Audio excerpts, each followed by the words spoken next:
Živijo. Evo, sem v Radencih, v parku. Tukaj za mano je en lušten kubi lokalček, ki vam ga bom tudi v kratkem od bližje pokazal. Se mi zdi, da je tako posrečena lokacija, pa zgleda, je tudi ljudem všeč, ker je kar lepo obiskan.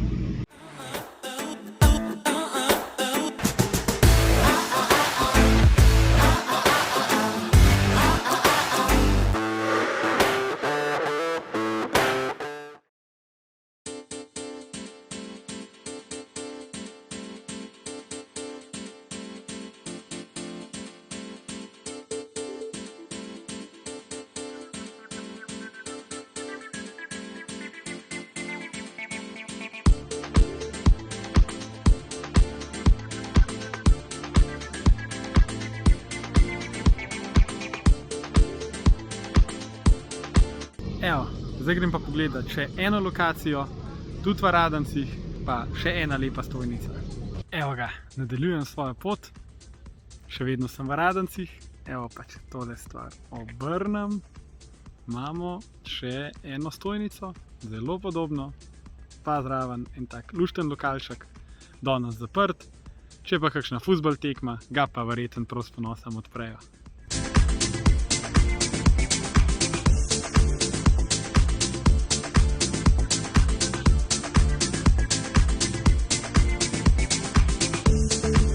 Evo, če vam še povem par besed o tej stojnici.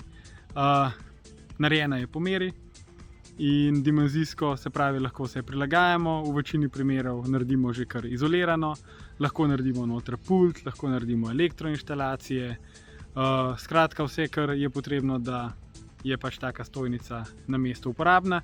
Da se jo naknadno tudi prestavljati, tako da gre za premičen objekt in eno prijazno obvestilo občinam oziroma vsem, ki ste zadolženi za investicije na občinah.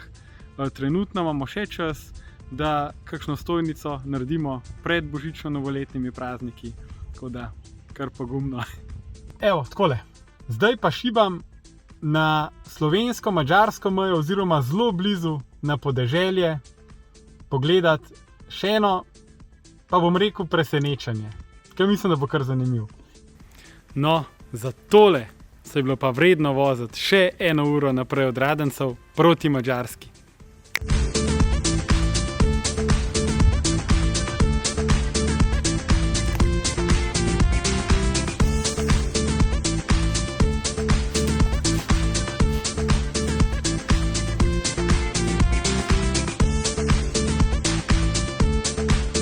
Marsikdo se verjetno te hiške spomne tudi iz naše delavnice. Na našem dvorišču je bila kar nekaj let parkirana, kjer je bilo možno tudi v živo pogledati.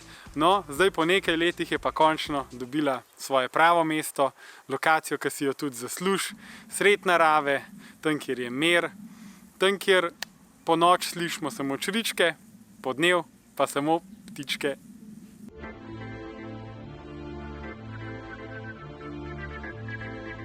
No, mogoče še za zaključek bi rad omenil, da smo odprti tudi za kakšen tak zanimiv, mogoče glamping projekt, tudi za kakšno vikend hiško. Te stvari znamo zdaj že zelo dobro delati. V naslednjih vlogih vam bom probal pokazati tudi še par novih referenc.